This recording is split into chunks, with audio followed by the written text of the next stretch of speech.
In Roria Conquest, there are a lot of things that pros do that you might not know about. And honestly, a lot of these are going to be really useful. And there's a lot more than just 10 that I can talk about. So if you guys want to see a part 2 to this, subscribe right now and hit that bell. Because if you don't, I'm stealing your Pokemon. That's right, I'm actually a member of Team Rocket. And I bet you had no idea. So subscribe and hit that bell right now, or else all your Pokemon are going to get stolen. And yeah, comment down below any cool tips and tricks that you guys actually have that you want to share with the world. And with that being said, let's get straight into this, because we've got some absolute banger tips that are going to help you guys. So coming at number 10 is going to be joining the official games group, you guys. If you come here, you're going to see the community group. You're going to want to join this group right here, because if you do, there are quite a few perks.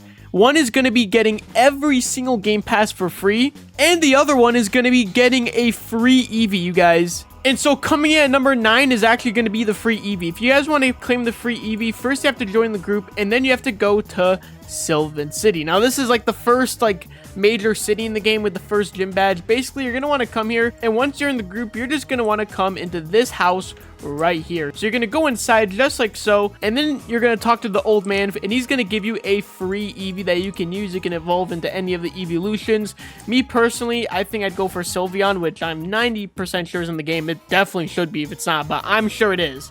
That's what I would personally pick. But yeah, Eevee's definitely a solid Pokemon to have when you're new to the game, and this is in the first city. So yeah, that's our first two tips that are kind of intertwined together because they kind of work together. But coming in at number 8 is going to be joining the official Discord server, and there are so many reasons. I cannot stress this enough. If you're going to play this game, you have to be in the Discord server. You literally have to. Come to the game and go to the social links and click this if you would like to join. In the server, you're going to get the link whenever the game comes back up, because the game does get taken down, and when it comes back up, your data saves, which means that you're never going to lose your progress, man. You're never going to lose it, and that is absolutely incredible.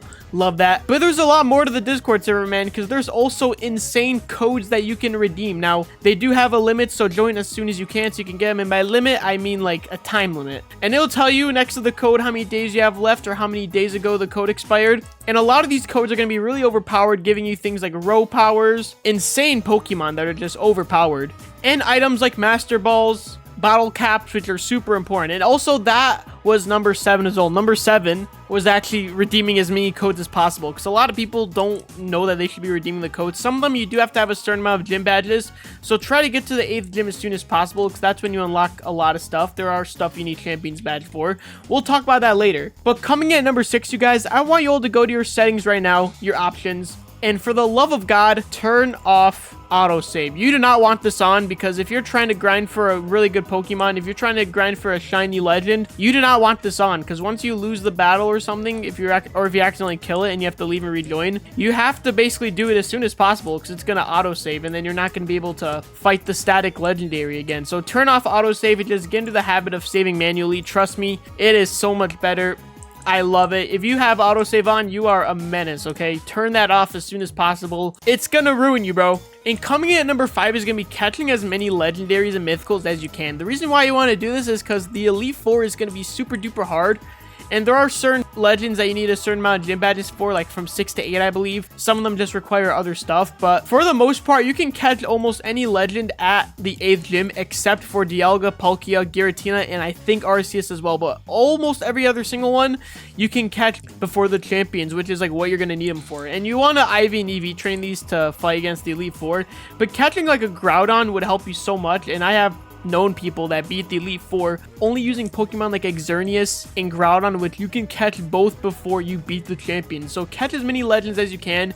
If you want to like know how to do it, look up how to catch and then Pokemon, and it'll tell you how many badges you need in the video depending on who you watch. I recommend Zero. I think his guides are the best, but I also have some pretty good guides on certain Pokemon, so go watch my guides as well. I've done it on a lot of the good Pokemon like Groudon, and there's more coming out soon as well. So yeah, it's always good to use YouTube as a reference. But catch as many legends, you guys. Trust me, almost all of them are static. Some of them are location based, where you go to the location and then they become roaming, and the roaming ones are going to be hard to find, but the static ones are overpowered, and trust me, you want to get those. And you might as well shiny hunt them too. I made a whole guide on that. Coming in at number 4 is going to be picking the right Pokemon and types. What I found is that a lot of people do not know how to play Pokemon and they play this game and they're like, dang, why do I suck at this game? Well, it's because you don't know how the typing works. And thankfully in this game, picking the right Pokemon and types is a little bit easier because during battles, it'll tell you what's going to be effective and what's going to be ineffective against the Pokemon, which does help out a lot of beginners. But also, a lot of people just catch weak Pokemon, which, don't get me wrong, catch all the Pokemon. I need to fill up my Pokédex, but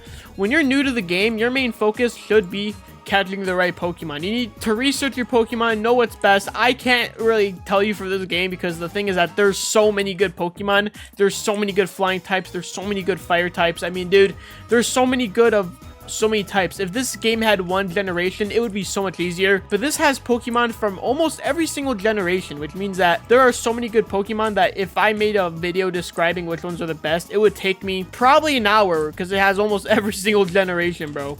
So keep that in mind. You just have to know what Pokemon are good and what's not. And if you don't know, just learn, bro. You know, it's not that hard to find out. You can ask people in the Discord server, hey, is this Pokemon good? Is this Pokemon mid? You know, you're gonna learn, okay? You just have to play the game and honestly understand Pokemon as a whole, which if you don't, then you should. It's really fun.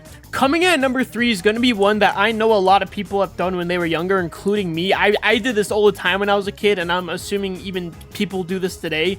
It's not using the non-damaging moves. There are so many moves that you need to use, and a lot of people assume that it should only be moves that do damage. You're wrong. A lot of people will forget how good moves like Dragon Dance and moves like Sword Dance are. These moves are absolutely crucial to winning battles because it's going to raise your attack, which a lot of people underestimate, especially kids. But as you get older, you do kind of learn how important this is. But I'm putting this here because it is one of those mistakes that everyone just makes in general. Don't just do moves that do damage. Do moves that change the field status. Do moves that put users to sleep, that burn them, that paralyze them. Even if they don't do damage, they're still going to help you out so much in battle. And if you need help deciding what moves to put on your Pokemon, look it up on a website called Smogon. It's going to tell you like the best type of moves that you should use and why. So yeah, just look up Smogon and then, you know, on there you look up the Pokemon you want to use for PvP or whatever, or for the game. And then it'll tell you what moves to use, man. And you're going to notice that's not just going to have attacking moves. It's going to have field status condition moves, moves that paralyze, moves that raise your own speed and attack. And they're going to help you out so much. You just have to know which one's right. Because not all of them are going to be good. Not all of them are going to be correct. You just have to know which one you need. And that's why I use Smogon, bro. It's going to help you out a lot. And coming in at number 2 is going to be always collect Pokeballs. There's going to be red Pokeballs and yellow Pokeballs throughout the map. Red Pokeballs are going to have items in them, like other Pokeballs and healing items, etc., etc. You always want to collect those, especially if you're new. And then the yellow ones are going to have a bunch of TMs that you can put on your Pokemon that are going to be absolutely overpowered. Some TMs you have to go to the battle shop for at the Battle Coliseum, but there's gonna be a lot of good ones that you can get just from simply seeing the yellow Pokeball and collecting it, guys. Trust me. And there are videos that will show you all the locations, but you're gonna see them as you play the game, and that's what I recommend you do. And coming in at number 1, this is honestly one that I did not realize how good this was until I did it. Go to your settings right now, and I cannot believe I never did this. Go to text speed and make it instant. And then go to the end and make battle text instant. This is going to make battles go by a lot faster. And it's going to make talking to NPCs go by faster. Look at this. Talk there. Boom. Instantly, the text just appears. And if you're trying to like speed run the game or something and there's all big like cutscenes and dialogues, you just want to spam click those as quickly as possible. You want to turn on the instant text. Now, the only thing with instant battle text is that it's literally impossible to see what happens in the battle. So it just goes by once you hit the move. Like half the time you won't even know what move your opponent hit, which is really funny to me, but for me it really is just I don't care that much, so I might as well just get the battle over with. But for other people, they might not want to have it on for the instant just because of that, but at least for the talking to other people, you're going to want to turn that on. It's going to help you out so much, and it's going to save you so much time. Trust me, there's a lot of things that NPCs say that I just don't care about, and you just want to get it out of the way. So turn it on, and if you want to read it, you still can. Just click when you're done reading.